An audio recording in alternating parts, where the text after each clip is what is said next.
Morning. I'd like to call this meeting of the Community and Economic Development Committee to order. Before we get started, I'd like to have a moment of silence for the anniversary of D-Day. This is the 80th anniversary. If we could celebrate the freedom that so many died for. Take a moment of silence.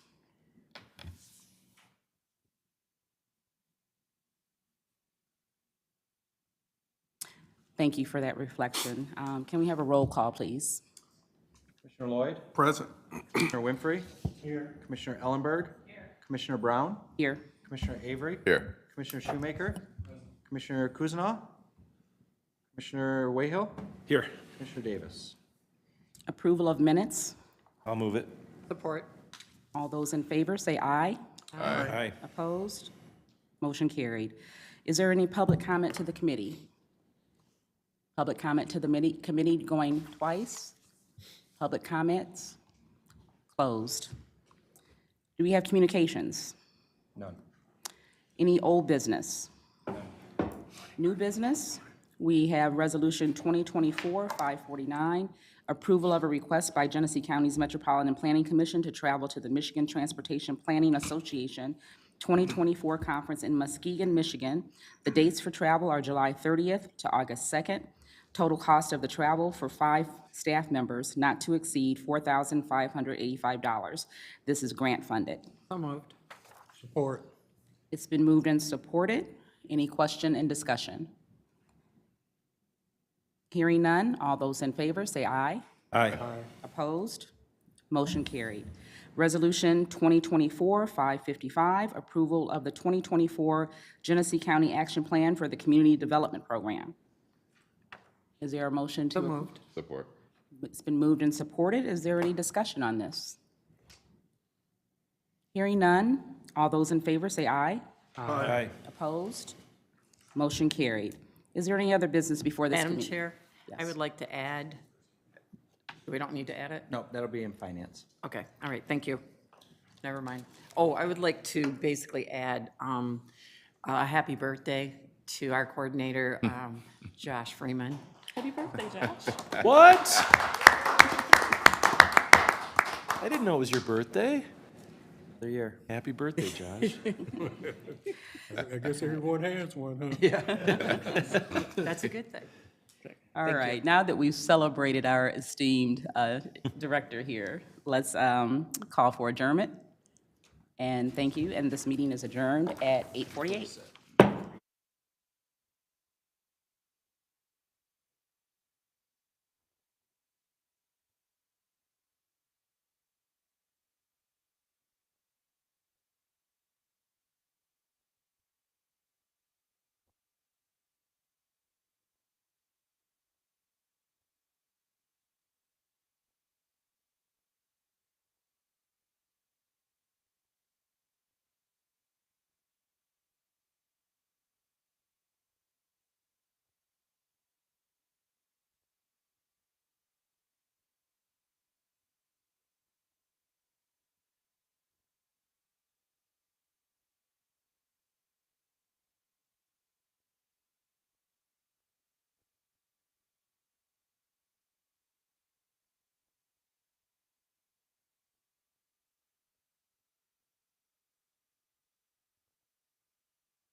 I call the Finance Committee to order at 9 o'clock. Roll call, please. Commissioner Lloyd? Yes, present. Commissioner Winfrey? Here. Commissioner Ellenberg? Here. Commissioner Brown? Here. Commissioner Avery? Here. Commissioner Shoemaker? Present. Commissioner Kuzma? Here. Commissioner Wayhill? Here. Commissioner Davis? We have a quorum. Okay. I need a motion to approve the minutes of So moved. May 15th. Any discussion? Hearing and seeing none. All those in favor? Aye.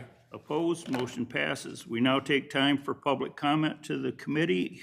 Is there anybody from the public that wishes to make a comment? Yes, sir. Just step up there and your name and city, please. Hi, Mark White, Flint Township. I happen to be a candidate for trustee in Flint Township. I've been down here a long time, you know, basically David Layton in all those days when I was Democratic Party membership chair for several years. I have a dream, but it needs a background. When I was burglarized 3 times in the city of Flint for over $25,000 and mugged 3 times, I worked for the water department. My wife wouldn't live there anymore, and I had to give up all opportunities for promotional. I had an S2 license to run any city in Flint or anywhere in the world, water and sewer department. But because of residency, I had to give up any chance of promotion to make my wife happy. So we were going down Beecher Road, and we passed a sign with a realtor towards Linden near the sewage treatment plant, and it said, "Welcome to our rural country setting." And I thought, that's nice, you know. I was very young in Kersley. Everyone likes to get out of town a little bit. So I got there, and the first thing I thought is, well, how come we don't have our own name? It wasn't racial. I wasn't thinking about my past burglaries. I have a friend, his name was Junior. I know he never liked it. I think Flint Township, and I know the law was passed to allow it, but it'd have to come before this county commission. It's legal to have its own name. 67% of the residents, when they surveyed it about 7 years ago, wanted their own name. 64 of the businesses wanted their own name. I was on a committee of 100 people. Imagine getting 100 people down here, volunteers. They wanted to change the name. We debated it, not everybody. They voted, the biggest argument was over what name? You know, I was for Carmen myself, first man in the county, in our area, that Flint Township used to be huge. Some of you may know the history, and different communities like Flushing and Burt, everybody broke off from it. So we have the remnants. But then, the history is, the city of Flint took our name. I'd like to have our own name. That's my dream. Democracy in Flint Township is in grave danger. I got an article in the View about February 26th where 3 appointees wanted to put an assessment on the people without a vote of the people. Okay, thank you. Is there anybody else from the public wishing to make a comment? Second time, anybody else? Last time, anybody else? Seeing none, we move on. We don't have any communications that I know of. Old business, none that I know of. New business. Resolution 24-411, approval of a purchase order to Mount Community College for the fiscal year ending 2024 in the amount not to exceed $35,050 to provide for police academy costs. The cost of this purchase order will be paid from the following account. Move it. Support. Is there any discussion or comments? Mr. Chair, given that Mott Community College is my employer, I will be abstaining. Okay, thank you. Is there anybody else? Seeing none, all those in favor? Aye. Opposed? Abstain? Abstain. Resolution 24-421, approval of an agreement between Genesee County and Hart Intercivic in the amount not to exceed $228,637.21 to provide for the purchase of 28 secure transmission devices for election data. The cost of this purchase will be paid from the accounts listed. So moved. Support. Is there any discussion? Is there, yes? I have a question if the clerk. Yes, okay, thank you.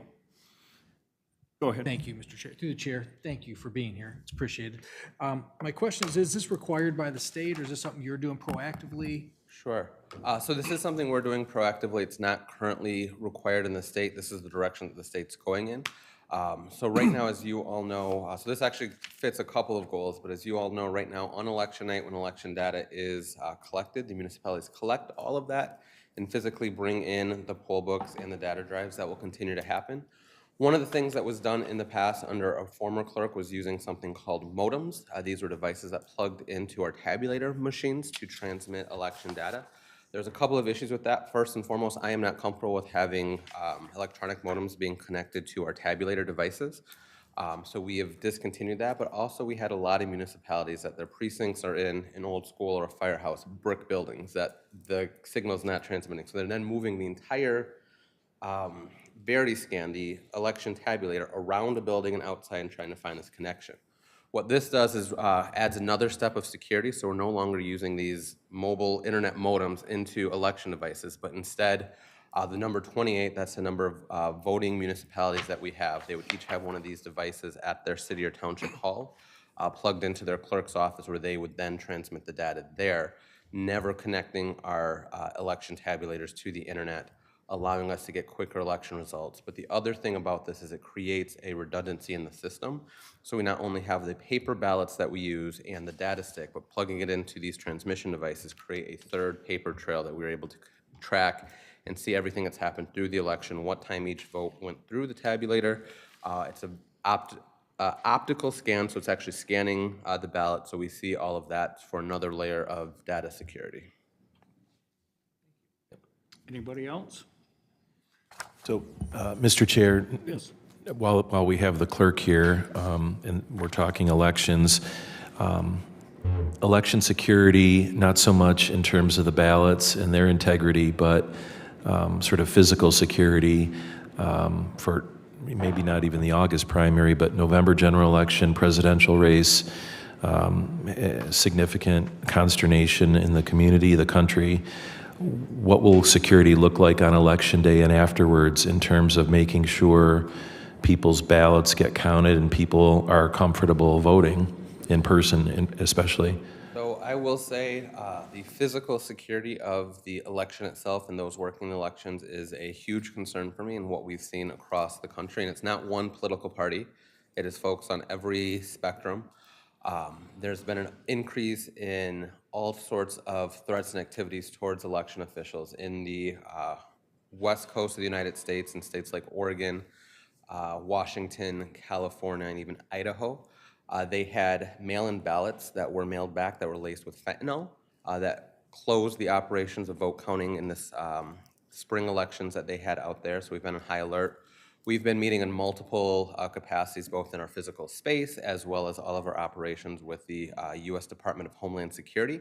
Elections are now considered part of critical infrastructure, so we're doing that work. We're having a lot of conversations with our emergency management team here and our sheriff's department about physical protections. We're working with our local clerks when they're transmitting election data down to us at the county. They physically have to come here. We're asking them to be escorted by their local law enforcement agencies.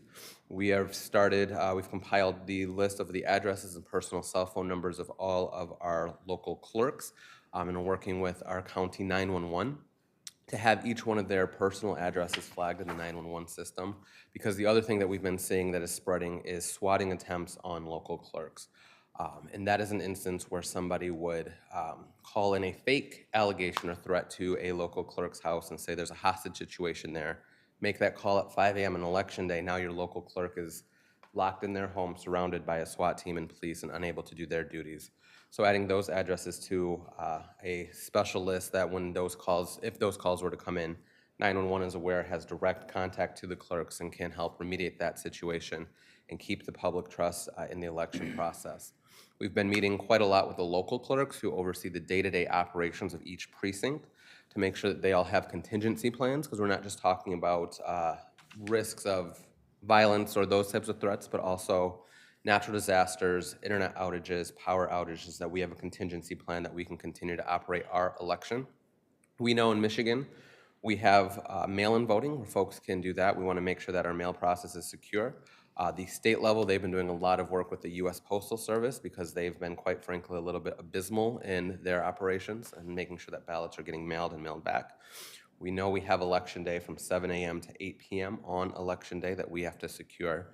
and now 9 days of early voting where individuals can vote just like on election day, but a day that is convenient for them 9 days before the election. So there's a lot of moving pieces. We're continuing to have those conversations, but it is on the forefront of everybody's mind. Thank you, Mr. Chair. Thank you, Mr. Clerk. Yeah, thank you, Mr. Clerk. I appreciate you being proactive and watching trends across the country and making Genesee County prepared. The only question I have is there's a couple of rural areas that doesn't have a local police presence, and so I assume that you're possibly talking with the sheriff to go out and to secure those areas, correct? Yep, we're continuing those conversations, and we're going to have more conversations with the sheriff's office about those specifically. Right now, some of those communities have been partnering with neighboring communities and bringing that data over and having that. Because even the communities that do have their own police force, a lot of them, their police force is during the day one person, and they can't spend the entire day sitting at a polling location. They have to patrol the community. But we also recognize we don't necessarily want law enforcement to just be sitting at a polling location all day long. We want to have secure elections, we want to have safe, but we also don't want things that could be considered as threatening or intimidating to voters, and having an overexpanded police presence could be that as well. So it's a fine balance we have to find. Okay, thank you. Is there anybody else? Seeing none, all those in favor? Aye. Opposed, motion passes. Resolution 24-524, approval of a request by Genesee County's Drain Commissioner to refinance 2014 and 2015 series bonds. So moved. Support. Is there any questions of the Drain Commissioner? You're here, so we might as well ask. What's the cost savings on this? Right now, as we're anticipating about 3.5% on the $74 million. So it all depends on the market, because right now, today, it'd be about 3.5%.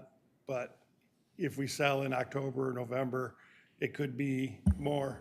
It cannot be less than 3%, or we're not allowed to resell. So basically, we'll watch the market. What are we paying now? Right now, I think we're paying about $1.5 million a year on the bonds, and that'd drop it to like $1.4 million a year. And then with the savings, where's that money go? The savings is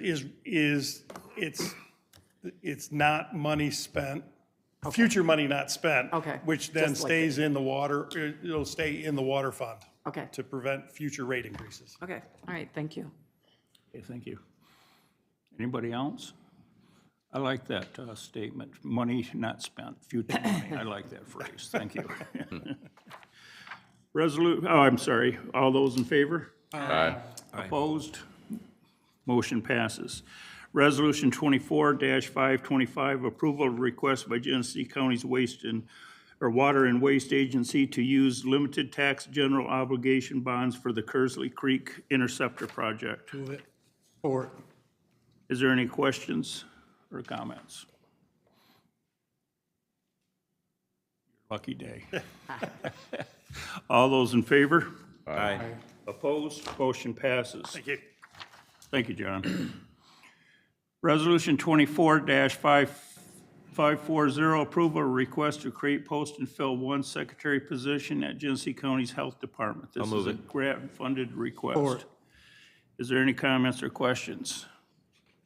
Seeing none, all those in favor? Aye. Opposed? Motion passes. Resolution 24-554, forwarding to receive and file a copy of the paid county bills for the weeks ending 5/5/24, 5/12/24, and 5/19/24 in the total amount of $9,498,861.35. So moved. Support. Is there any comments or questions? Seeing and hearing none, all those in favor? Aye. Aye. Opposed? Motion passes. Resolution 24-556, approval of a request to create, post, and fill one health educator position at Genesee County's Health Department. The cost of this is grant funded. So moved. Support. Anybody have any questions or comments? Hearing and seeing none, all those in favor? Aye. Opposed? Motion passes. 24-563, approval of a proposed amendment to the 23-24 appropriations resolution for various line items as described in the attached adjustment. So moved. Support. Anybody have any comments or questions about the adjustment? Seeing none, all those in favor? Aye. Opposed? Motion passes. Resolution 24-565, approval of a contract between Genesee County and Plant Moran in an amount not to exceed $1,795,825 to provide for the auditing services for the fiscal years ending in 24 through 28. The cost of this agreement will be paid from various accounts per the resolution. So moved. Support. Is there any comments or questions? Mr. Shoemaker? Thank you, Mr. Chair. One, why so long? Pardon? Why so long? Why such a long contract? Crystal, could you please step up?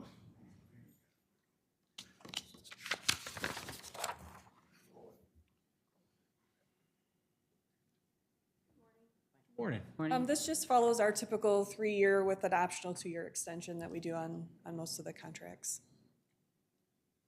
Yes. If I may, Mr. Chair. We've been using them for quite some time. This is quite a large amount, obviously. In the past, we've discussed, looking at other options. Were other options looked at for this process? Yes, we did take it out to bid. We had two firms that bid on it. When we looked at the proposals that were submitted, the estimated hours by Raymond were a lot lower than Plant Moran. When I looked at my estimate of how much time, just based on the number of hours that the staff are here and how many they keep us busy, we keep them busy, my estimate came within about 15 hours of the Plant Moran estimated hours. And so when we took the quoted hourly rates from Raymond and Plant Moran would be the low bid. Sending me that stuff, by the way, on top of it. But if I may, just one more question. Please. From there. Actually, go ahead. Oh, Mr. no, go Allenberg. ahead. You're on a roll.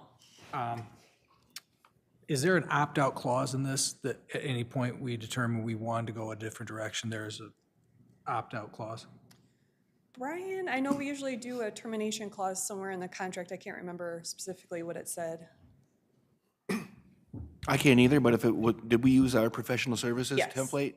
Then there's a couple of ways to terminate the contract, and usually the easiest one is the termination for convenience. If we just want to get out of it, our contract allows us to get out of it. Okay, thank you. That's what I was concerned with. Thank you. Are you through, Mr. Shoemaker? Yes, I am. Thank you. Yeah, I had went in and talked to Crystal about this, and we had talked about how there's a different set of eyes that watch, kind of look over this audit. So like 1 year, it'll be one group, and then the next year it'll be another group. Is that in the contract at all? So to your point, when you say we've used the same firm for years, typically if you're concerned about having a different set of eyes look at the audit, you can ask for a partner rotation. So that keeps the institutional knowledge, historical knowledge of the county and how everything operates, because we do have a lot of odd things compared to other communities. But that partner rotation would give you that fresh set of eyes looking at, what's going on here at the county. All audit firms, most audit firms, also have a professional standards department, so they review the audit at the very end. They had no involvement on the audit team, and that does rotate on an annual basis. So there is somebody who's not involved in the engagement, who's looking at it with a fresh set of eyes, looking for anything in relation to auditing standards, governmental accounting standards, and asking questions. So there is always that second set of eyes, but if you're concerned about, maybe that partner's been on this audit too long, you can always ask for a partner rotation to have Would that that be an fresh look. extra cost then? to Nope. do? Okay. Just has to be discussed with the audit firm. So we could put that in the contract if that would be done? Okay. Sure. Thank you, Mr. Chair. When it's put out to bid, where are those bids found? I Or those haven't- RFPs or RFQs, where are they found? Where can they be located? when you put They're those- on the Genesee County website under the current bids. They were also listed, I believe, on my deal, Derek? BidNet. BidNet. So anybody who keeps an eye on there would also have access to that. And then another question, out of the three bidders, were any of the three local companies like based in our community? So we had two. We had Plant Moran and Raymond. Plant Moran, we are served out of the Flint office for that. The Raymond company would be out of Saginaw. So Plant Moran and Raymond, I appreciate that Plant Moran and Raymond are not Flint, Genesee County based businesses, though. They have locations here. I understand they have an office here. I'm clear. So the only thing is, I know that there's at least one company. I'm going to support this time around, but I know that there's another company that started that's actually based here that is starting to get larger contracts and have gotten larger contracts across the state. And, in terms of the tenure, I just want to, for some of these kind of specialty things, to try to figure out a way that we ensure like local companies are aware, like they may not know to go to that website because maybe they haven't done business with the county. I guess all in all, in the future, I'd like to see, us try to, get creative to make sure that they're part of the discussion as well and consider. Plant Moran's been around a long time. I use them in Detroit as well. I use Rama for stuff in Detroit as well, vocationally. But there are some other businesses that are trying to get some larger contracts too. So I'm not laying it at your feet. I just wanted to raise it. Maybe we can talk in the future about how we get them in on this to be considered and go from there. Thank you. Anybody else? Mr. Chair. We help? So through the chair to you, is there a best practice in terms of rotating out an auditor, regardless of whether they're the lower bid? Or it's more art than science? Yeah, so the AICPA actually did studies on this and found that audit failures typically happen when audit firms are switched, which is part of why the partner rotation started being discussed at audit firms. Again, you don't lose that historical knowledge of the client and the specific things that they do that may be different from other places, but you're still getting a fresh set of eyes, looking at it from start to finish and asking more questions, probably to better understand it because they weren't on it before. But the AICPA did issue guidance that typically audit failures happen during that first year of switching audit firms, just because they don't have the amount of time to be brought up to speed on all of that. Yeah, so the switching auditors increases the chance of errors or, errors, but not switching increases the chance of sort of a cozy relationship developing between staff and the auditor if you keep them on. But the partner rotation is designed to mitigate that possibility? Yes. Is that fair to say? Okay, and then last question, what was the differential or the difference between the low bid and the high bid in terms of dollars? Was it close or? The Raymond quoted rates were on a range, so I used the low end of their range and compared it to Plant Moran. And so the first year, Plant Moran was $18,000 lower using the low end of their range. Okay, and then I said that was last question, but the last question, it's gone out of my mind. I forgot what I was going to say, so we'll come back if I think of it. I'll ask you offline. Sure. Thank you, Mr. Chair. Anybody else have any comments or questions? Mr. Wayhill, you're getting like me in my old age. I feel like Mr. Freeman, 48 years old. Good Lord. There's some members on this board are just going to be quiet. Yeah. I concur. I thank you, young people, for making those disparaging remarks. Is there any other comments or questions? Seeing none, all those in favor? Aye. Opposed? Motion passes. Resolution 24-567, approval of request by Genesee County's Information Technology to travel to Michigan Government Information Management Sciences Conference in Boyne Mountain. The dates of travel are September 15th through the 18th of this year. Total cost for 4 people are not to exceed $2,950. This is budgeted expense. Support. Any comments or questions? Seeing none, all those in favor? Aye. Opposed? Motion So passes. should we add this? Yes. I guess there's some other business. Yeah, Mr. Chairman, there's an item that kind of came in, went through the process a little bit late, didn't make it to the agenda, but something that we need to get taken care of. Health Department has historically done youth decoys for tobacco, and Michelle is here and can speak to this maybe a little better than I can, but we're basically just asking to hire those 5 youth decoys so they can go out and work stores that may be selling to underage. Okay, do we need to put it on the agenda, vote to put it on the agenda first? Motion to put it on the agenda. I'll move it. Any discussion? All those in favor? Aye. Okay, now we need a motion to pass it. Support. All those in favor? Aye. Opposed? Appreciate you walking up here. Is there anything else? Otherwise, I'm going to adjourn. Adjourned. I have a question, Mr. Chair. Yeah. Do we start, like the budget process, budget hearings, like that whole piece? It's coming up soon. There should be notifications. That was just sent out, I think, yesterday for the timing. But it's in the end of June or, yeah. Yeah, there's 3 Wednesdays. Okay, thank you. Yeah.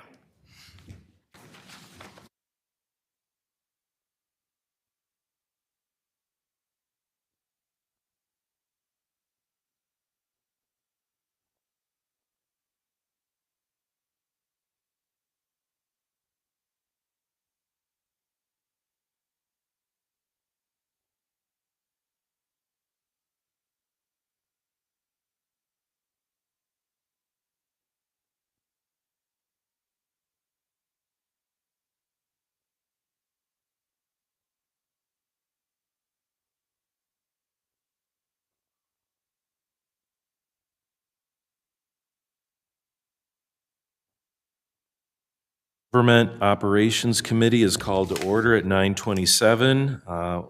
Please call the roll. Commissioner Lloyd? Present. Commissioner Winfrey? Here. Commissioner Ellenberg? Here. Commissioner Brown? Here. Commissioner Avery? Here. Commissioner Shoemaker? Present. Commissioner Kuzma? Commissioner Wayhill? I'm here. Commissioner Davis? We have the approval of minutes from May 15, 2024. Do I have a motion? Support. Been moved and supported. Is there discussion? All those in favor, please signify by saying aye. Aye. Any opposed? The motion is carried. Do we have public comment to this committee? Please state your name if you would and your, where you live. Mark White, Flint Township. I'm a reactionary. I mean, you gotta be living around here. I heard the talk about voter security, and I think some of the concerns are misplaced considering our community pretty much gets along thanks to our good sheriff, I think. But I have a story when I first campaigned for Honorable David Layton. I was at Dye Elementary, I believe that was the school, and there was a candidate that apparently they didn't like him, and I later campaigned for that candidate, but his one of his supporters pulled out a Derringer and was scaring me and the woman and child I had with me handing out leaflets. Of course, we called the police and we left, and later we came back, but as the police showed up there, he was a veteran, old. He still had it in his pickup, parked within about 10 feet of the school gate, within school property. Nothing was done besides a conversation. So when we talk about security, you know, we need to think about the voters, not just the officials. And I'm surprised that we really haven't provided more security for the voters. And as a candidate this time and other times, and my wife and I, we usually waited till the end of the day to vote at our precinct. And Flint Township precincts are about down from 15 to about 5. And that creates voter apathy. And one of the things, just like Genesee Valley Mall, security, the fear of being in crowds is the issue. So I slightly disagree with the fact that there's not enough security for the people who are campaigning outside voter locations NESDOT, the officials. Thank you very much. All right, thank you, sir. Is there additional public comment? Public comment to government operations is now closed. Under old business, we have Resolution 2024-548, approval of an updated meeting schedule. So moved. It's been moved. Is there support? Support. It's been moved and supported. Do we have discussion? Mr. Lloyd. Can we share with the public what that change is? Yep, so this changes our committee meetings from morning meetings to evening meetings, starting at 5:30. Mr. Chair. Mr. Lloyd. So I'm going to be supporting this because I think that it increases the ability for general residency and residency as a whole to be able to come down and to attend the committee meetings. This is the meeting where we have the majority of our conversation on these resolution items.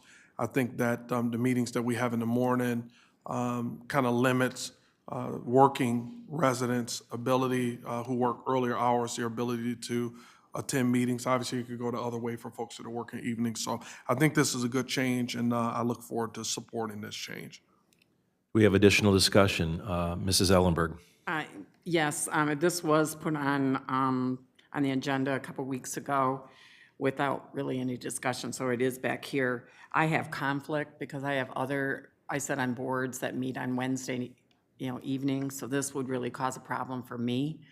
And they wouldn't be able to change just for me. And I've sat on these boards since I was on council, and it's important to me, for my community, to be on there. So, I feel that we changed the evening meetings, and we really haven't, that was for the presence of the residents to come in, and we haven't seen any change of people coming in. And we did that under mine when I was chairman, of courtesy for the public to come in.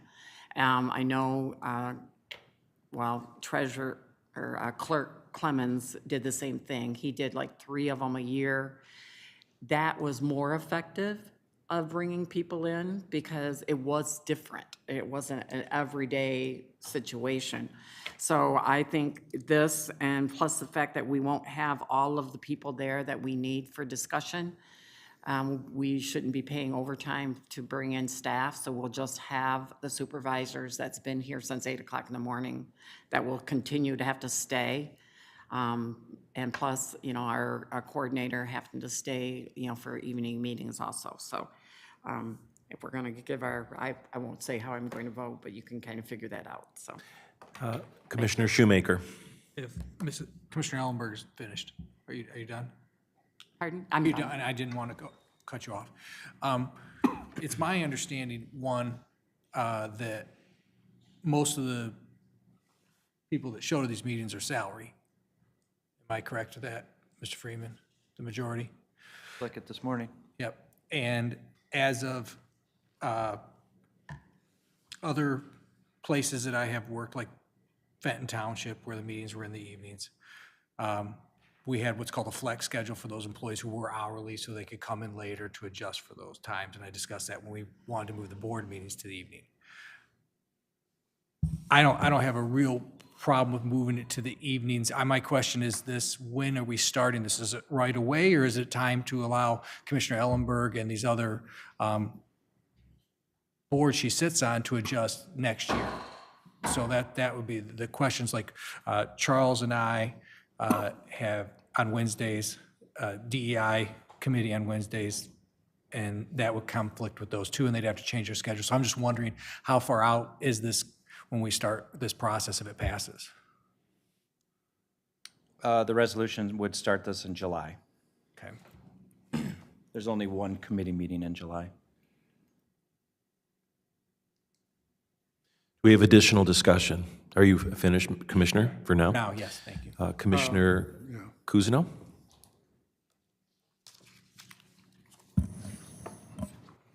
I've sat on a lot of boards, township level, city level, this level, and the line to make it more convenient for the people to come in is,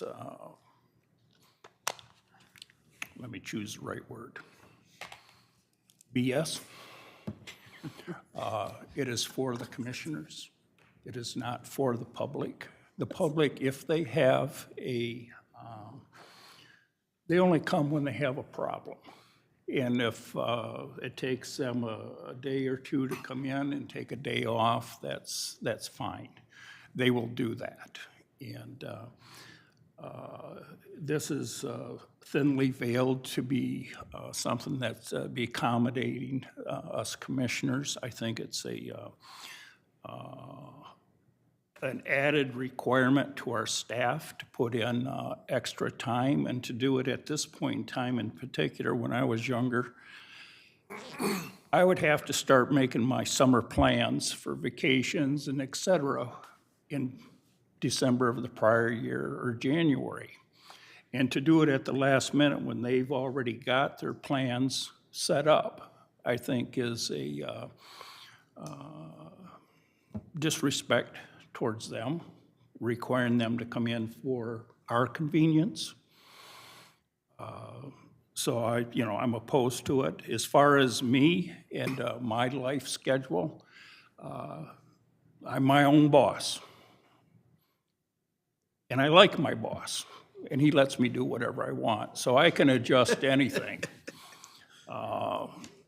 The only thing that it does affect, I will remind everybody that this is a campaign year, and it will cut into one evening that I'm available to campaign. It cuts out one night, and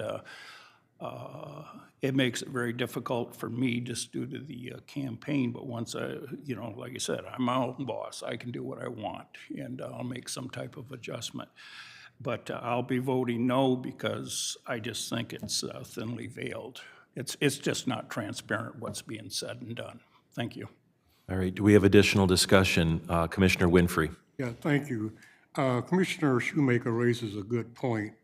The DEI Commission, which we struggled long and hard to get implemented, meets on the first Wednesday of each month. Has there been any discussion with the DEI chair to determine if that's going to conflict with their meetings? Have we discussed alternative meeting schedules for DEI, et cetera? So no, I kind of look at, in the org chart, the Board of Commissioners are at the top. And when they set a schedule, things will have to settle out as they work the way down. Yeah. So that's Josh Freeman talking. That's not the commissioners talking. So we would accommodate whatever you want us to do. Yeah, I think that maybe we should table this and have that discussion with DEI before we move on this, because, we have some momentum going with DEI, and we wouldn't want to do anything to stifle that momentum. Commissioner, do you want to? I would move that we table it. I'll support that. For a later date.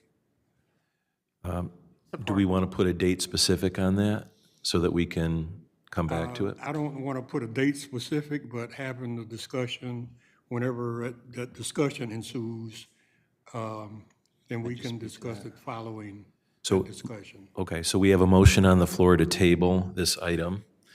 Mr. Freeman? Well, as I kind of look at the calendar here, the only meeting that I believe this would conflict with DEI is the October 2nd committee meeting. If they meet on the first Wednesday, you said? Yes. Yeah, it looks like the only one that conflicts would be the October and the December 4th meeting.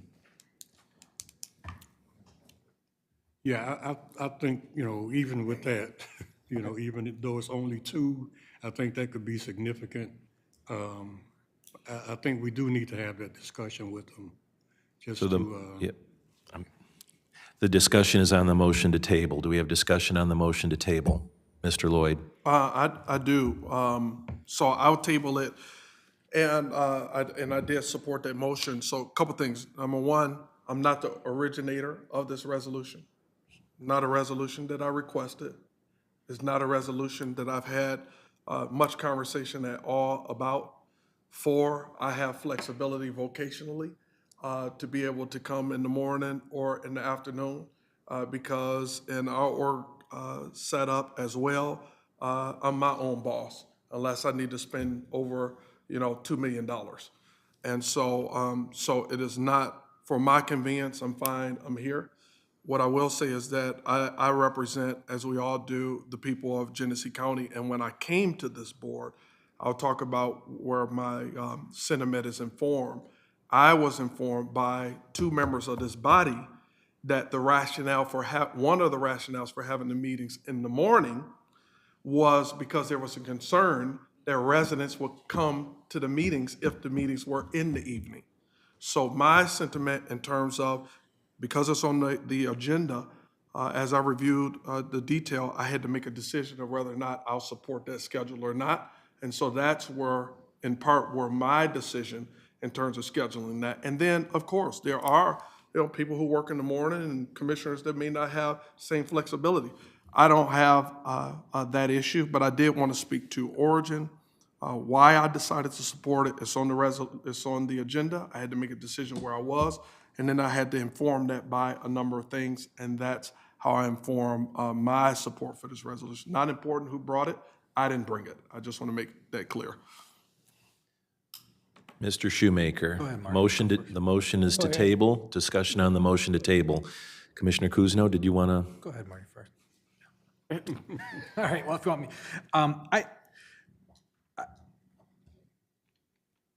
I'm in favor of letting everyone figure out their schedule. I have been, since I've been down here, Mr. Freeman will tell you since my first day, in favor of night meetings.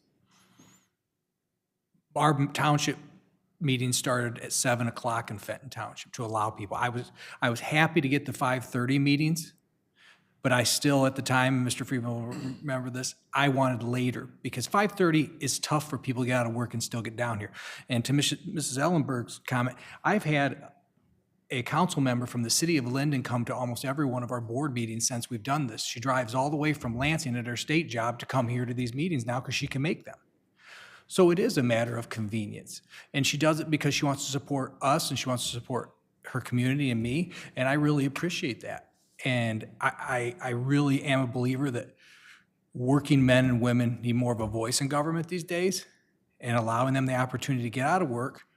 And I'm for even later than 5:30. I would be for our main board meetings. These meetings have longer conversations with them for our subcommittee meetings. So 5:30 would seem right, but I'm not opposed to it. And as far as convenience for each board member and being considerate of each other, I'm going to say this. I don't see anything wrong with that either, though, because we have to work together. We have to support each other. Our county is in trouble.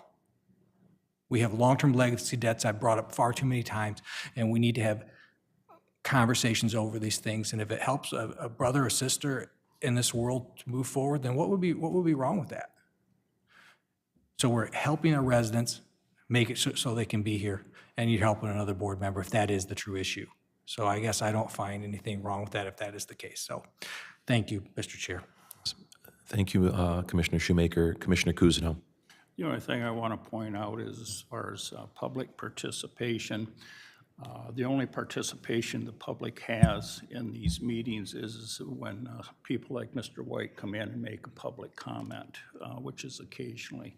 The rest of the time, as far as participating in the meeting, they're just sitting in the audience. And I remind you, we have video that's archived.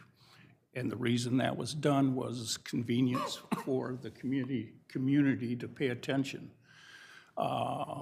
People that can't make it to the meeting, et cetera, so that they can watch it at their convenience. So some of this argument about convenience for the public, I just don't buy it. And because we already make those conveniences for them. But I rest my case. Commissioner Shoemaker. I just have one other thing about the residents being able to show what the difference is. Few of us sat here during COVID lockdowns, and we filled this auditorium up. Now, people were off work so they could come. But people having the opportunity to come more freely in the evening when they're not working, to me, is a benefit. You'll never convince me any different. Watching online is one thing, but when you see a resident and they can come up to you afterwards or before and talk to you about an issue they have, and our offices are down here, I think it's very convenient for them. So I know everybody has their sides on this. I'm willing to, I agree, we can table it till we resolve the other issues, but like I said, from day one, we're here to serve the people. And I think most people would appreciate evening meetings the rest of the way. So that's where we are. But I am with the rest of the board as far as tabling this for now. But can we bring this back at least by August? So we can, or sooner? Can we at least put a date on it? Is everyone okay with that? I The can maker of the motion, if he's willing. Yes. Okay. So can we get a clear, definitive date added to the motion? I'll leave that up to our Director of Administration and. Have a recommendation. How soon can you set up the meeting? I can bring it, or we can just put it back on the agenda for next month, and if it's not resolved. Yeah, that'd be fine. So the motion then is to postpone to our next Government Operations Committee meeting. Is that fair? Yes. And does the support agree? Oh, yes, I support. And Mr. Lloyd, you have your Oh, hand up. just one follow-up. Again, I represent the people of my district, and the reality is this, that when we're passing or voting on stuff like we have today, grants and sending people to conferences and, accepting this grant, and it's just all of this kind of important stuff, but it's not, really the heavy lifting stuff. I mean, this is an easy agenda. There's not going to be much public sentiment. But the reality is, if the items that would cause our residents to be more engaged, a lot of that stuff we don't even bring to these meetings. We do it in a workshop. We just had a workshop yesterday, right? And had a discussion in a workshop setting that residents, if they were engaged in that discussion, they'd be raising holy hell about. Now, there's some things as a part of that discussion that I think is fair and we need to do and so on and so forth. But if we had had that on the agenda and the residents knew that we were going to discuss it, I'm sure there would have been a lot of people in this room. So we got to be honest at the same time about the things that we bring to these meetings and how we do things as a convenience, as a body, to keep the light from being shed on us by the public by doing it in the workshop setting. And I raised that before. I'm not in favor of workshops at all. I think we should have every discussion right here in front of the general public and let them come down and engage and have public comment and come down and engage their elected officials. But we don't give them that opportunity. Why? Because workshops are more convenient for us. So I just think I respect all of the sentiment, and I understand what you're saying, because there's some truth to what what my colleague is saying. But I just think we need to get to a place as a board where we're being honest all the way around and not doing all of the things that's being done for the convenience of us and to keep the public from coming down here kicking our butt. Because when we first got on the board, we had the issue about the insurances. That wasn't a Flint black militant politician and activist discussion. Those were retirees and employees from across the county, most of which did not look like me, and most of them did not come from my district. And they were down here raising holy hell and speaking up. Why? Because it was in the media, they knew about it, and they came to the meetings to do it. A lot of the stuff, we don't give them that opportunity. So I just want to put that out there too. Let's bring everything we have, put it on the agenda, make the agenda public to make it public to our residents, and then let's see what engagement we get in these meetings. Do we have additional discussion on the motion to table until the July 17th Government Operations Committee meeting? No additional discussion. All those in favor, please signify by saying aye. Aye. Any opposed? Motion is carried. We are now on to new business. Resolution 2024-440, approval of an agreement between Genesee County and Meridian Land Surveying in an amount not to exceed $68,530 to provide remonumentation services. The cost of this agreement will be paid from the following account. I move it. Support. It's been moved and supported. Is there discussion on the motion? All those in favor, please signify by saying aye. Aye. Any opposed? The motion is carried.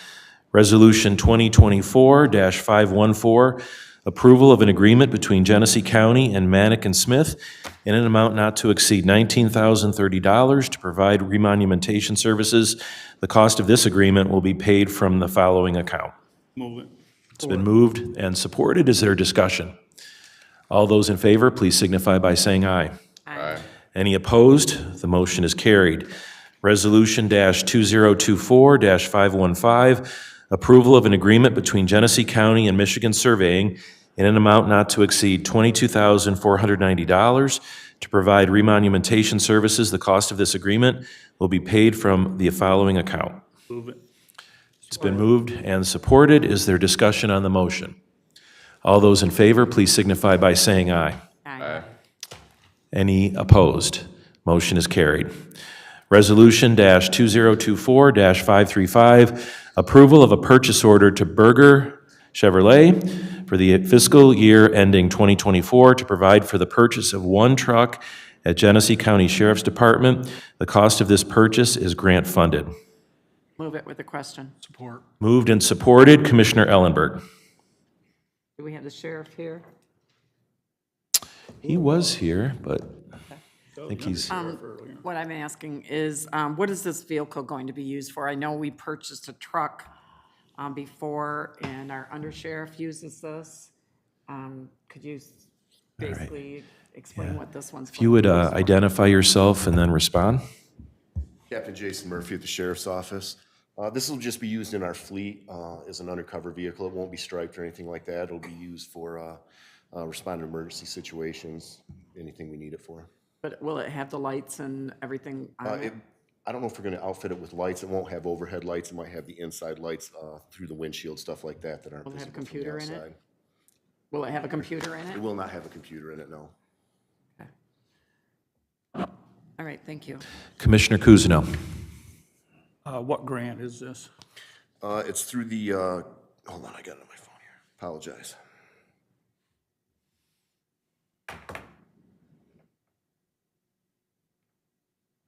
Community funding grant. And is there restrictions as to what it can be used for under that grant? I do not believe so, but I don't know that 100%. Okay, well, I'm concerned because throughout the county, we've had some grants that we had to pay back because they weren't used properly. And so I just wanted to make sure that, I wanted to know what it was used for, or what the grant was, and what the restrictions are. And then if our finance department, Crystal through, I think Russell, would be monitoring that if it was used only for those purposes, so we didn't have to answer back to whatever the granting agency was. Yeah, and for that question, I do not think there's any restrictions on it, and I know Russell has been a part of that process. Yeah, he's our go-to guy. Correct. Yeah. If I may, Commissioner Kuzno, Crystal, are you in a position to talk about grant restrictions for this particular resolution and whether we're in compliance? Look at when they're trying to purchase something to make sure that what they're telling us is going to be used for is allowable, but do we monitor how they're actually using the asset once it's purchased? No. It's on the department to make sure that how they're operating with that asset is in line with what they got approved. Yeah, forgive me if I'm wrong, Commissioner Kuzno, but I think the question is the purchase allowable? And that's probably been run through the checks and balances, Right, including yes. you already, right? Right. So the purchase is definitely allowable under this grant? Okay, was that your question? No, it is not. Okay. It's monitoring it to make sure it's used for what it, if In the compliance grant with the is for a, a certain function, if it is used for that function and that function only. Okay. And my concern is that if it's not, then if we receive an audit like we have on other types of grants, and we don't have the documentation to prove that it was used for those things, and you know what I'm talking about, that we'd have to pay it back, or we'd run into a long, detailed process that takes a lot of hours to come up with a solution for a grant. So we handle the finance side, but there's someone assigned in their office that handles the program side, so they would be responsible for ensuring it's used for the purposes under that grant. I'm not sure who signed off on that particular grant, but I could find that out. Well, find it out between now and next week when we bring this up to the full Okay. board. Yeah, thank you. Commissioner Brown. Thank you, Mr. Chair. I have three questions. are we looking at a new or used vehicle? It's a new vehicle. And does the grant allow for maintenance on that vehicle later on? I believe so, that I don't know. And how many other undercover vehicles do we have in our fleet? That we own Yes. outright, I think we have roughly 22, 23 undercover vehicles. Of trucks, there would be, I believe, 3. One's marked. There'd be another marked one that we use for the Marine Division.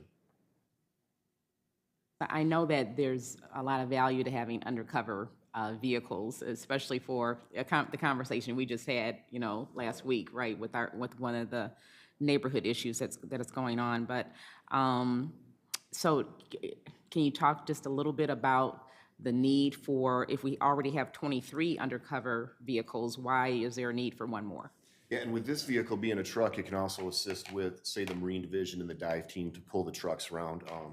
Unfortunately, we've had some emergencies recently with people in the river, so we can use that vehicle to assist pulling more boats around and helping. It can pull the dive trucks, the Marine Division, so they can get to the lakes. And also trucks blend in a little bit better, so we don't always have those Impalas that it seems like everybody has. It kind of blends in a little bit better, just like when we talked the other day, so we can sit in those neighborhoods and not stick out a little bit. Thank you. If I could, in relation to your second question, it all depends on the grant's timeframe. So let's say the grant ends, June 30th, and we're purchasing the vehicle.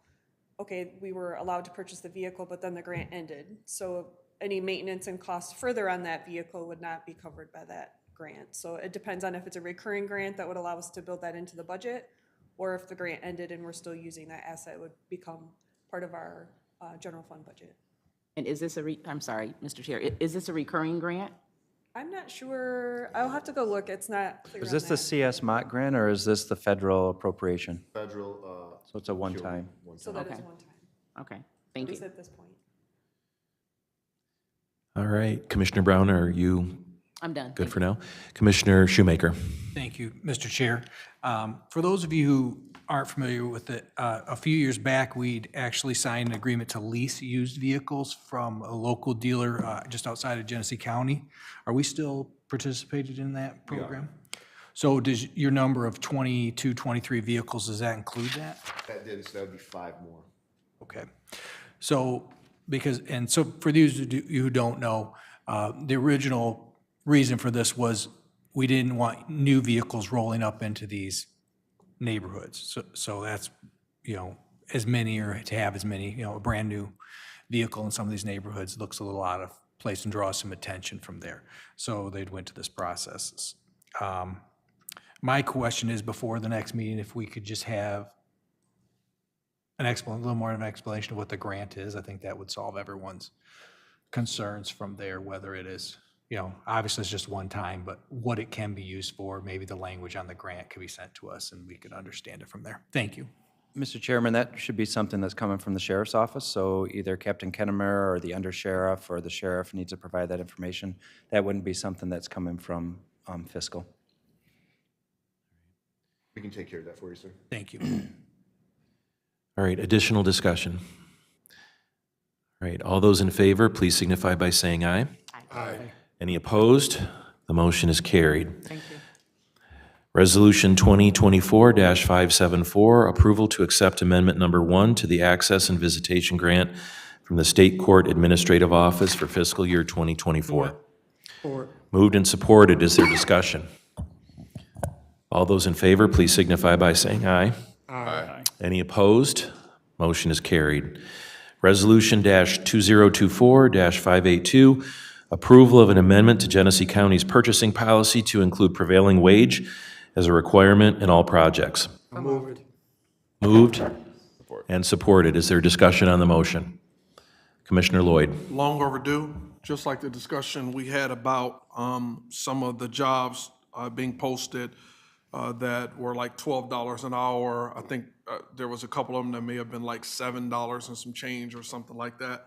I think that we need to make sure that when individuals do business or they're employed by the county, or if they have contracts with the county that we're paying people a proper day's pay for a proper day's work. Additional discussion. Commissioner, Ellen? What, was it number 5 or number 6? We're on number Talking about 6. prevailing wage now? Okay, all right, thank you. Any additional discussion? All those in favor, please say aye. Aye. Any opposed? Motion is carried.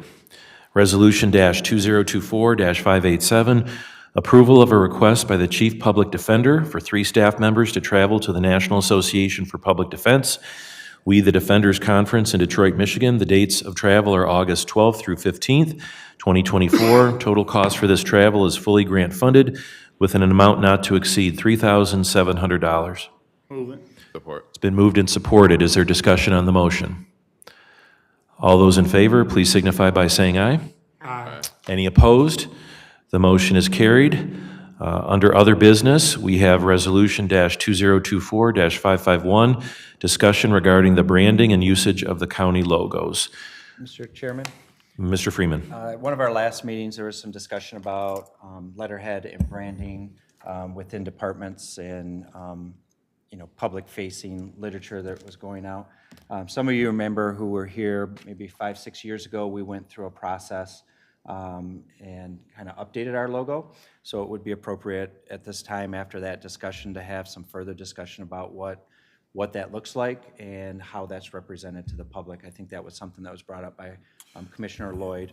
And in front of you, you've got, through some discussions between that meeting and this one, trying to put on paper as a sample Commissioner Lloyd's vision for how letterhead and how public-facing documents would be presented from each department. So you've got a small packet there, numbered 1, 2, and 3, of some different ideas that he had brought up that we tried to get on paper just to facilitate this discussion moving forward. Yeah. So let me scope my specific request. Commissioner Lloyd, you're recognized. Thank you, Mr. Chair. You're Let me welcome. scope my specific request because I don't want to muddy the discussion with the fact that that there's a style guide and, changes would have to be made and so on and so forth. That's something for our staff to figure out if we decided to do something.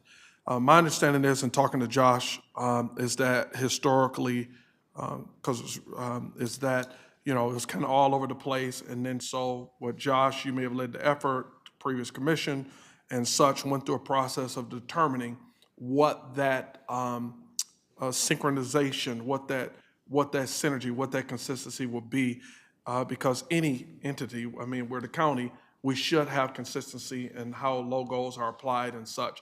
So this does not fly in the face of that effort or that styling guide. As we know, just with any policy that we have, we've done it with appointment policies, we've done it with other policies. You put policies in place, you put stuff in place, and then as other things come up, you discuss if it's necessary or advantageous to make an adjustment. So what I'm suggesting is an adjustment to that. That's not some long, drawn-out effort to make a change to a styling guide. It's pretty simple. The necessity, the reason why I raised it is for a couple reasons. Number one, we've said at different times, and I know I've heard it all across my district, I've heard it even throughout the county, what do county commissioners do? We don't know what you do. So that also lends itself to residents not coming because people really don't know what we do as county commissioners. And then as folks, everybody knows about G-Card. They do great work, right? Folks that are utilizing this service, our veterans know about the Veteran Services Department. But our general residency is a fact. They don't make the tie between services offered by these kind of departments and then the work of county commissioners. And that's alarming. Everybody knows what a city council person does, sidewalks, streets, trash, water, and that kind of thing. But county commissioners, I think we do a disservice to them by not putting more effort into making sure they understand what we do, understanding how we align with services being offered to the county, and so on and so forth. And so my simple request, the very simple request was this, that as the departments send out resident-facing materials that highlight, that advertise, that communicate services, offerings, opportunities that are being made available to our residents, that we have some branding or logo as a part of that that directly ties those efforts, which are being done on behalf of us, because we're responsible for every department, that we have some logo as a part of that that aligns the work, the services, the effort, because there's so many great things that our employees and departments are doing, that aligns that with the body that's responsible for that work being done, right? As the leaders of the county, that is. And so the simple request is, when I mentioned it before, I talked about letterheads. And Josh and I talked about that. If they're sending out a letter, let's have a county commissioner. I'm rescinding that. I don't even want to do that at this point. I'm not even suggesting it because I think it could muddy it more. Maybe we'll look at it in the future. I'm talking very specific to forward-facing advertisements, offering of services. This is how you can sign up. We just approved these grants and you can get resources for down payment assistance or whatever that is, that just as our departments put their logo, they advertise their departments by way of the style and guide, because it says Genesee County logo and G-Card, or Genesee County logo and Veterans. They're already advertising their departments. But what's missing is an indication that that work is tied back to the Genesee County Commission. So if you look at the top of what Josh has put together, disregard the letter, because my proposal is not letterheads and those kinds of things. Just look at the logos in the top left-hand corners. And the simple suggestion is that anytime any department sends out something, again, advertising services, offerings, how you can sign up to access resources that we've approved as a body, that when they put their logo and when they put other entities that's partnering with them, they put their logos. They do that now. That they include a logo that's specific to the Genesee County Commission that just says the county seal, Genesee County Board of Commissioners. That's my simple request. Now, why are you asking for that? Number one, it aids and educates residents as to the efforts that we're associated with. Number two, I believe that it aids in informing our residents as to what we do as county commissioners and how we align with the work being done by the departments. Number three, I make this request because it increases the visibility with our residents and constituents as county commissioners, which is important for every county commissioner because we're known for what we do and we're known for what we don't do. And everybody has elections coming up, right?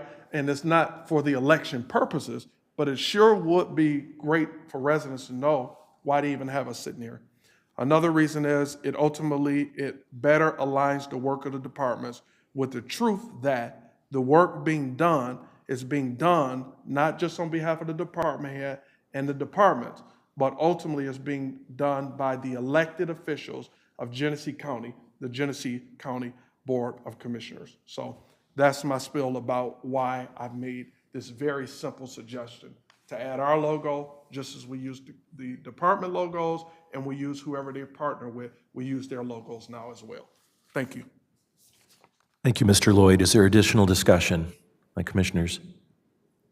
Commissioner Brown. Thank you, Mr. Chair. I recall a conversation that I had with my husband, who is a retiree of General Motors. And one conversation he had with me was about a suggestion box that General Motors employees were allowed to, offer suggestions for improvement that would save the corporation money.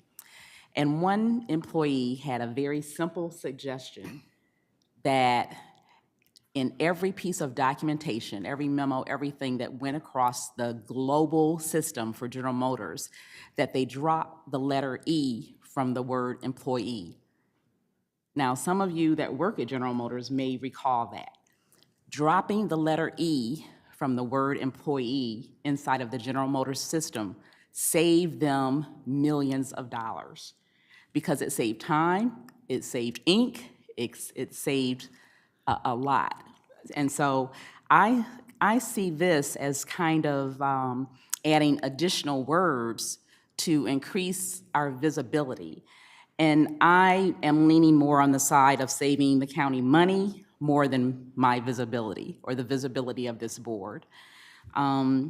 I understand Commissioner Lloyd's argument about doing more as commissioners and not the public not knowing what we do, but I think there's something different that's going on right now. Number one, we are doing these county connections efforts across the county so that residents know and understand what the county commission is responsible for. The second thing that's changed is that we have a new communications director who is dynamic in terms of his ability to articulate the things that are going on at the county level. And so I'm not in favor of the change. Commissioner Ellenberg. I do understand the branding. I know a few years ago, Josh had brought it up, that we didn't brand things, and we started branding, like, I remember going to ribbon cutting and it said Atlas County Park. Well, it's not Atlas County Park, it's Genesee County's Atlas Park. And so we started making little changes like that, and that's important. And I know, I watch a lot of the commercials on, like, for parks. And not to, say anything, negative about the parks, but without Genesee County being the top logo, they have their own logo, but usually when you see something pop up on TV, you don't see Genesee County involved. All you see is the park logo. And people need to know that without Genesee County, there would not be a park. So adding those two of those commercials is very important. And anything that we do that is, basically tied to Genesee County, not so much words, because I know when people see that logo, that's us. I've been here long enough to know that, but I don't know if other residents know that or not.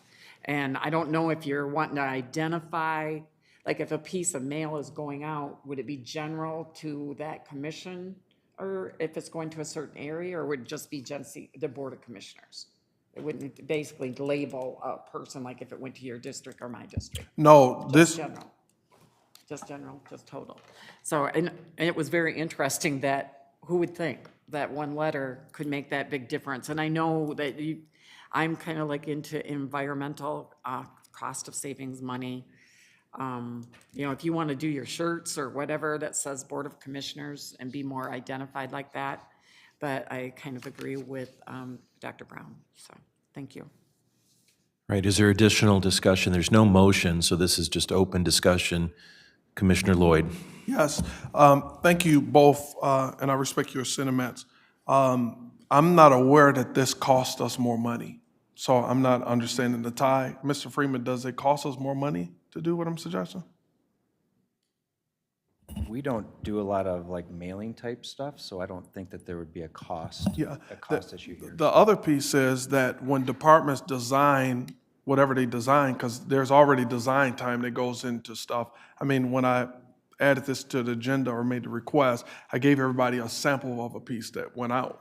So somebody's already designing it, and they're clicking on the file that has a logo on it, and they're adding it to the design. So there's really no additional work, and there's certainly not additional resources tied to this request. The other thing that I mentioned is, it's unique. I guess, I'm kind of struggling with the opposition to something that doesn't cost money. We can walk and chew gum at the same time. There's a lot of things that we're doing as a board with Jared and those kinds of things. And, just as I supported those things that did cost money for us to do, a simple request like this should be pretty simple. The other thing that I mentioned is right now, when they're designing those things that are going to our residents, they're adding the logos of other people that are partnering with them. And they're not the Genesee County Board of Commissioners. They're adding folks that are contributing resources, and this person's supplying the space and all of that. So for us to take a position as a board, oh no, we don't want our logo on there. I don't even, and some of you are data people. So when we're talking about the data, I'm not getting the justification there. The thing is, as you said, just to clarify your question, Commissioner Ellenberg, originally when I proposed it, I did talk about letterheads. But the more I thought about it, really just to be thoughtful about it and not to cause additional, work for our employees and confusion because they're already kind of, have a solid guide. I had a discussion with Josh and I kind of led with that to say, maybe we don't need to touch letterheads at all, because I think that kind of muddies the water, because then you get into different type of requests. What if they're sending something out, say, hey, you've been awarded the service, or they send something out to say, you haven't been, or we need more information, or if you don't send it, you're gonna miss the window. So now our employees are saying, well, what do I use as a letterhead? So I don't think we need to get into that, but if we voted on something and you can get these resources, you can get these services, we have these offers, we have these town hall meetings, then it's just a click of a button on another logo to add it to stuff we're already designing. Commissioner Ellenberg. Just one more question. So right now, when we send out stuff, our logo's not on anything? It's the general Genesee County wheel, which Okay, which but to not your, with the wording underneath. if I may add, because we're just having a discussion about it, which to your point, the wheel it's our logo. Okay. The challenge is the general residency does not, we hear it. What do county commission? That's why there's not a lot of interest when folks are running for office. That's why a lot of folks don't come to meetings, because when they see it, it's Genesee County. But who's Genesee County? And then here's my last piece, and then I'm gonna digress. But when they do see the wheel, I'll tell you what they do see. They see the wheel Veterans Department. They see the wheel Health Department. They see the wheel G-Card. But they don't, most residents don't align that with, oh, Ellen Ellenberg voted to make this happen for me? Oh, that's excellent. Thank you, Commissioner Ellenberg. Now I know why I elected you. All right, do we have additional discussion on this topic? Commissioner Cousineau.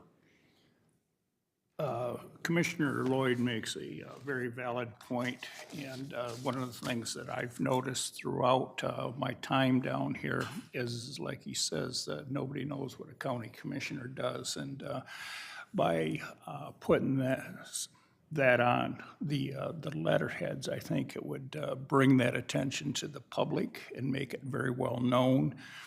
But one of the things that I've talked to various people about, and Josh in particular, is that how the county board of commissioners throughout the history before we got here, any of us, and I'm an old guy, I'm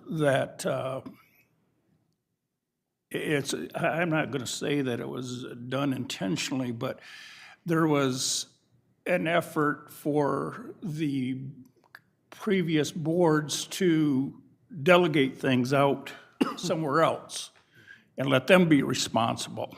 And it took the eyes off from this board in the public's view as to, we're the ones that are doing it.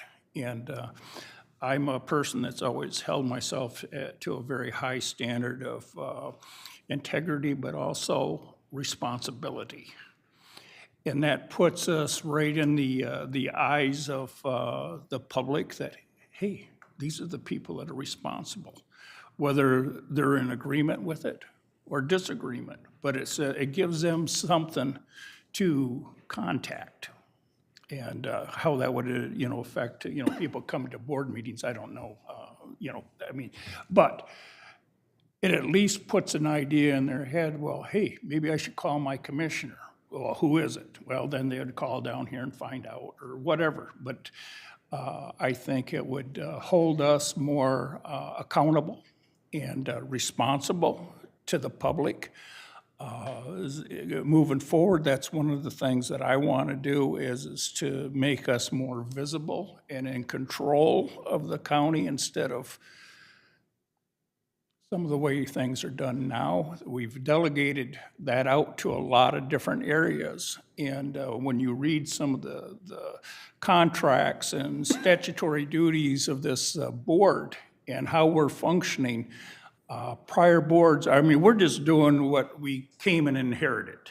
But as the longer I'm here, the more I look into this stuff, it's us.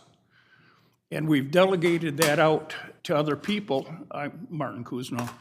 At any rate, So I'm in for that. Now, what Dr. Brown brought up as a finance chair, I'm frugal as all get out, and so that kind of threw a curve at me. I hadn't thought of that. I don't know how much added expense it would be to do that. I don't know if we could have somebody track that to give us some type of idea, but as long as it's not too much, I probably would be in favor of putting that on, because I think it's vitally important that the public know that this board is in control of this county, and not delegate that to the health department or whatever organization. And so I lean very favorably towards that, even if it does add a little bit of an expense. Commissioner Ellenberg. Question, that's it. It's just that, okay, so if this does go through and it does pass, so it would be from this day forward. So we wouldn't be going and putting on our signs, additional printing or any additional writing on those. Just from this day forward, we would do this, or would we do it on signs, or would we just basically paper material? No, the suggestion is not signs at all, and it wouldn't be from today forward. Josh would need to work with, whatever that process looks like, and we had a discussion, hey, that's on him, get it done, to change the style guide and then roll it out to the department heads, so that they know what it is. But it's not for signage or signs on vehicles, none of that kind of stuff. It's just the inclusion of the logo on various things. Okay. Commissioner Winfrey. Yeah, I agree with Commissioner Lloyd. I mean, it's an innocuous gesture that doesn't cost anything but can reap huge benefits in terms of connecting the dots for the people that we represent. But in the interest of moving this forward, I'm going to put a motion on the floor that we adopt sample number 3 as the official Board of Commissioners Genesee County logo, if that is the process that we were intending to do. So there's a I'll motion. Is support. there support? It's been moved and supported. Do we have discussion? Commissioner Cousineau. I only add that in what I said prior, I'd like to know what the cost would be before I passed a motion, but I would, forced to do it. Right now, I'd probably say okay, but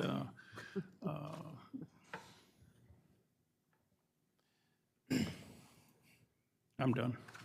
Mr. Commissioner Cousineau, Lloyd.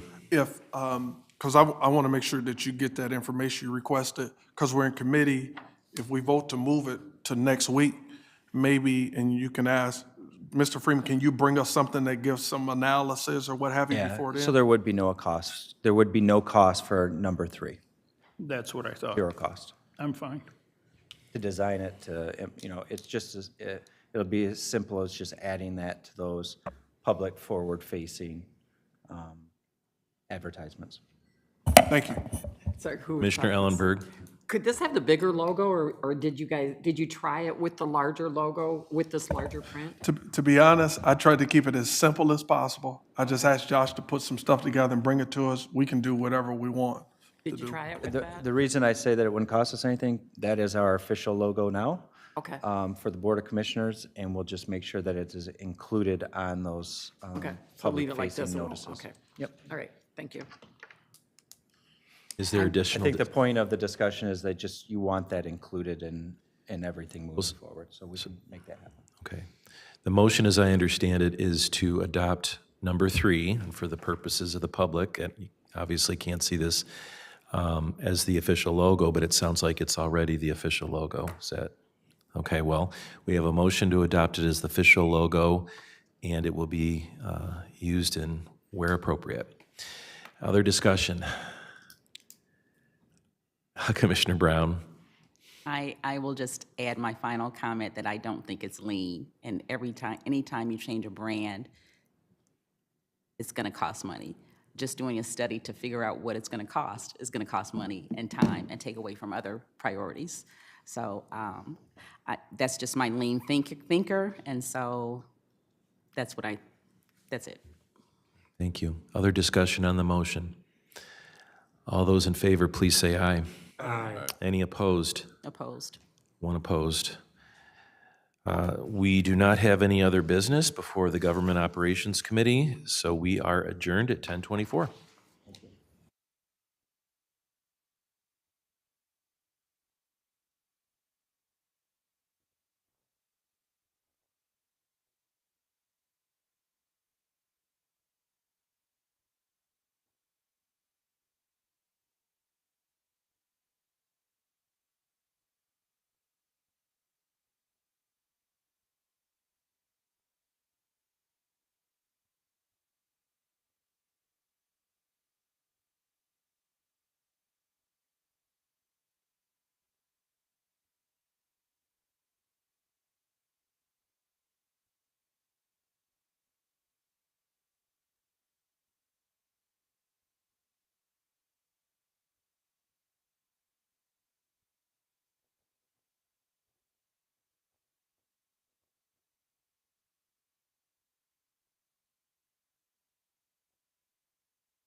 I think I signed, oh, yeah, Rico.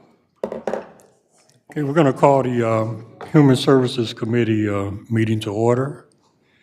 Roll call, please. Commissioner Lloyd? Present. Commissioner Winfrey? Here. Commissioner Ellenberg? Here. Commissioner Brown? Commissioner Avery? Here. Commissioner Shoemaker? Commissioner Kuzma? Restroom not present. Commissioner Wayhill? I'm here. And Commissioner Davis? This time we'll entertain a motion to approve the minutes. Support. Properly moved and supported. Any discussion? All in favor, aye. Aye. Opposed, nay. Ayes have it. Motion carries. Are there any public comments to this committee? Yes, sir. Mark White, Flint Township. I got all dressed up, come down here, and my wife now wants me to take her out to lunch, so I figure I might as well. I got the parking meter going till about another 20 minutes. I might as well stay here and talk you guys to death. Background. My wife, at the time, was an executive at J.L. Hudson's downtown Detroit, and Mr. Junior, which he didn't like, his junior on his name, gave me the last tour of the building before it was closed up permanently. He walked out of the room. I bought the fountain for him, the brass fountain from him outside his office. And, then he had to renege on it because it went to the Sloan Museum. I was a little upset about that. He was complaining about strip malls, Telegraph, if you know what I'm talking about. Basically over-assessing the malls in this country, and enriching everybody around the mall and strip malls is what's destroying Genesee Valley Mall and every other mall in the country. People love malls. It's a community space, just like downtown Flint. I go to Greater Flint Art Council. Recently, there was talk about making Genesee Valley Mall the multi-family housing or a joint venture because it's blighted. Flint Township has recently passed 47% as renters. It's really probably around 57% or higher. I remember Clio having a referendum years ago. They wanted it to remain 34 to 24%. We're going to destroy our townships. Carl Levin, our communities, our homes for renters.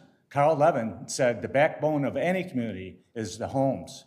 And he missed 2 planes twice to talk to me about residential homes. We're destroying our communities by excess of rent. Flint Township is doing something about that by having development, but that property now in Flint Township, 84 acres, 86 acres, sold for $135,000. Last night, we just sold. Thank you, Mr. White. Are there any communications? None. Any old business? None. New business? Resolution 2024-487. Approval of a grant award from the U.S. Department of Health and Human Services in the amount of $81,666 to provide for essential services to Healthy Start participants at Genesee County's Health Department. So move. Support. Properly moved and supported. Any discussion? All in favor, aye. Aye. Opposed, nay. Ayes have it. Motion carries. Resolution 2024-518. Approval of a grant award from the Michigan Department of Health and Human Services in the amount of $197,676 to provide for breastfeeding peer counseling at Genesee County's Health So Department. moved. Support. Properly moved and supported. Any discussion? All in favor, aye. Aye. Opposed, nay. Ayes have it. Motion carries. Resolution 2024-542. Approval of a grant award from United Way of Genesee County in the amount of $30,000 to provide for shelter and utility assistance for qualified Genesee County residents. The budget for this grant is attached. Support. Properly moved and supported. Any discussion? All in favor, aye. Aye. Opposed, nay. Ayes have it. Motion carries. Resolution 2024-564. Approval of request by Genesee County's Health Department to travel to the 2024 Epic Users Group Meeting in Verona, Wisconsin. Dates of travel are August 18th through 21st, 2024. Total cost for travel for 4 staff members, not to exceed $12,500, and it is grant funded. So move. Support. Properly moved and supported. Any discussion? Commissioner Kuzno. Yeah, I just wanted an explanation. What is Epic Users Group? Is there anybody here? Yes, Michelle is coming. Morning, Commissioners. Brad Snyder with the Genesee County Health Department. Epic Users Group is the annual meeting for the Epic EHR system, which we utilize at the Genesee County Health Department. It's an annual users meeting that is attended by international users of Epic. Epic is one of the largest EHRs in the country. Approximately over 60% of medical records are stored within Epic databases. So this, Okay, so it's for records. correct. Okay, Yeah. that answers my question. Any further questions? Okay, thank you. All in favor, aye. Aye. All opposed, nay. Ayes have it, motion carries. Resolution 2024-569, approval of a grant award from the Michigan Department of Education in the amount of $91,017 to provide for funding Genesee County's Emergency Food Assistance Program. Properly moved and supported. Any discussion? Hearing none, all in favor, aye. Aye. Opposed, nay. Ayes have it, motion carries. Resolution 2024-597, approval of the 2024 Genesee County Veterans Micro Grant move it. Program. Properly moved and supported. Any discussion? If I could, I'll defer to Commissioner Commissioner Kuzma. I wanted Kuzma. an explanation, that's all. Is anyone here from Veterans? Not sure if he's here or not, but I can explain it. Basically, this sets aside about $100,000 in millage funding for veteran-facing organizations or veteran serving organizations to apply for grants up to $10,000 for a program or a need that they have in servicing veterans. Okay, so it's not just to one organization, it's to multiple. Yep. Thank you. It's a specific dollar amount, and you can only go up to a specific dollar amount. Any further discussion? If I might, Mr. Chair, so this grew out of some discussion I had with constituents in Clayton Township, but there's a VFW on Elms Road that needs some attention in terms of its infrastructure, so hard costs for the building itself. And they wondered whether we could access millage dollars from the veterans millage, and there is a fund balance there. So this is an initial attempt to explore that and find out if there's not only just that VFW, but others around the county, other veterans organizations, as Mr. Freeman said, that might want to apply for up to the $10,000 for either programming or assistance with infrastructure needs. And they have to be a nonprofit or a public entity. They cannot be a for-profit. Am I right about that? It has to be veterans-facing. I don't believe there's a requirement for nonprofit. But there's an application that's attached to it. I can verify that for you. There's an application attached to that resolution, and there's a process for it. Right, and it'll be a competitive process. So, once we've tapped out the $100,000, we've tapped it out and can decide to come back to this, but it's sort of a pilot right now. Yep. Thank you, Mr. Chair. Any further discussion? Hearing none, all in favor, aye. Aye. Opposed, nay. Ayes have it, motion carries. Is there any other business before this committee? If not, this committee stands adjourned.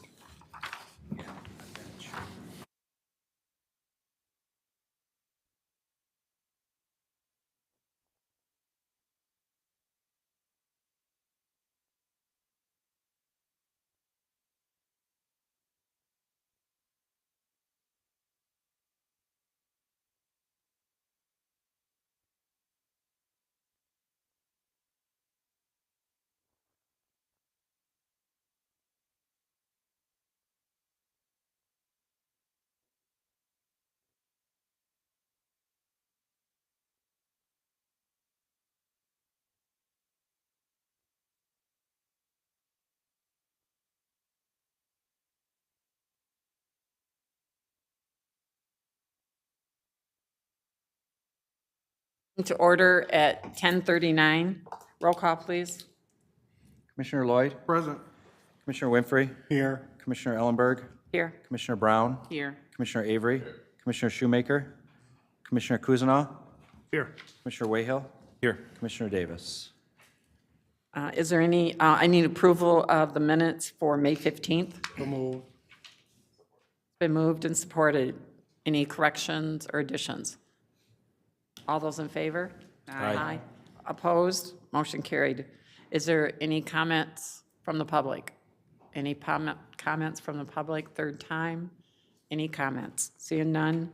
Any communication? None. Old business? No, ma'am. New business, Resolution 2024-559, approval of an agreement between Genesee County and Merit Network in the amount not to exceed $162,625 to provide consulting services for Genesee County Broadband Initiative.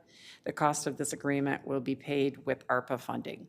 So moved. Support. Been moved and supported. Any discussion? Seeing none, all those in favor? Aye. Opposed? Motion carried. Resolution 2024-568, approval of an agreement between Genesee County and UKG Kronos in the amount not to exceed $134,720 to provide for annual licensing and conversion costs. The cost of this agreement will be paid from the following accounts. So moved. Been moved and supported. Any discussion? Seeing none, all those in favor? Aye. Aye. Opposed? Motion carried. Resolution 2024-591, approval of a request to enter into negotiations for the sale of Burton Health and Administration Building. So moved. Support. Been moved and supported. Any discussion? Mr. Shoemaker? Thank you, Madam Chair. My question is negotiations with whom? Yep, so Hamilton Community Health has expressed interest in Burton Health and kind of a combo, maybe Mott Foundation, MTA in this building. So my question is for, we've discussed this many times, those have been on this board for a while as far as the way we sell real property. Yeah, I can speak to that. So you guys, several months ago, asked for a policy to be created. We created that policy, and you guys passed the policy. And within that policy, it talked about initiation of a sale for real property can start when there's been a request or an offer from somebody, and we've received those offers. So I'm bringing that forward to you to start those negotiations. Go ahead. As you remember, I wasn't real fond of this because there are certain people that keep ending up with county property and certain groups, and we would agree, and Mr. Freeman and I have talked about this over the years. I just think at times it looks very disingenuous and disenfranchising to the general public who might be interested in purchasing those facilities if we don't put them up for sale. When I first got on the board, and Commissioner Kuzma and Commissioner Ellenberg were here, we had property out in Port Huron. We put that on the market. We got very fair market value. I think we did very well with that. The only discrepancy was who's going to sell it for us.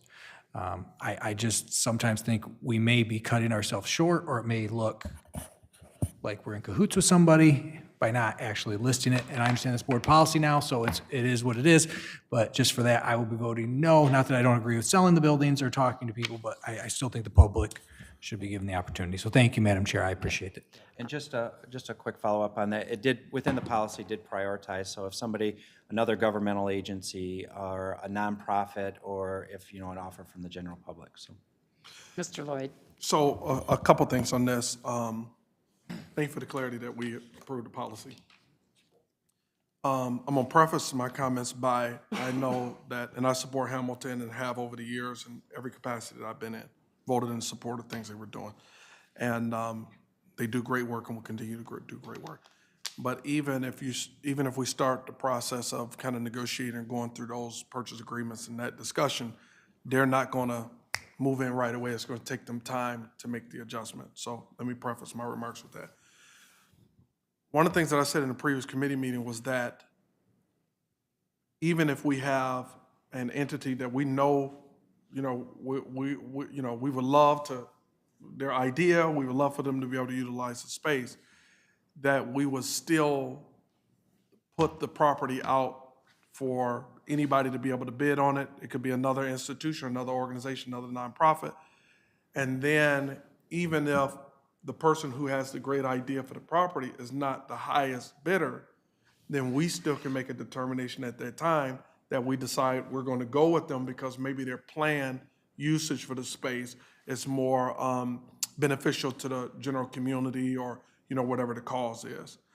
And so, so that's that. The other piece is that we be transparent with the public about what's happening and not give the appearance that we're just, you know, doing this and that kind of thing, because it is a concern. You know, my foundation, other entities are doing great work in the community and so on and so forth, so is Hamilton. But I'm just wondering, is this one of those ones that we should put out for other folks for a period of time? It could be 2 weeks for folks to bid and express their interest. Then we make a decision as a board that we want to move forward with Hamilton at that time and then proceed with, because Mr. Pierce is not going to withdraw his interest based on us taking a couple weeks to do that, but it allows us to see what else is out there. So I won't ramble on and on about that, but I think that it is, I agree that I do believe it's important, and even if we need to change our policy to make sure we have a standard by which we do that, that speaks to that, I mean, I'm open to future discussions about that too. Any other discussion? Mr. Kuzno. Just a clarification, the resolution says for the, this one building here. Yeah. But you mentioned, you know, the other buildings too, all in that same answer or statement. So are we, in this resolution, we're just talking about internegotiations for this one building to the one entity? 2 buildings. What's the other one besides health? This one. This To building. be sold to the same person or a different person? Different people. Well, shouldn't, The internegotiations for the sale of both buildings, not to the same person. okay, I misread this. That's okay. Okay, I understand. Any other discussion? Mr. Lloyd? Thank you, Mr. Kuzno, for the clarification, because I read the Burton piece, but I didn't catch the administration. right, So either did that highlights it even the more because it's our administration building. And there's going to be community-wide interest in what are y'all doing with the space? People are already asking, you know, well, what's going to happen to that building? You know, I know there are variant discussions, and I like the ideas of what's out there, but especially as it relates to this building, I think we need to be very, very open to the general public. I think we need to be open to letting the broader community and interest express that interest and then make a decision as a board, especially with this building, as to how we want to proceed. So I'm not going to be supporting moving forward with this, especially because the administration building is a part of that. I don't think that's a good idea for us to do. Any other discussion? Seeing none? All those in favor? Aye. Opposed? Nay. No. Motion carried. Any other business coming before the body? If not, meeting adjourned at, is that 10:48? 10:48.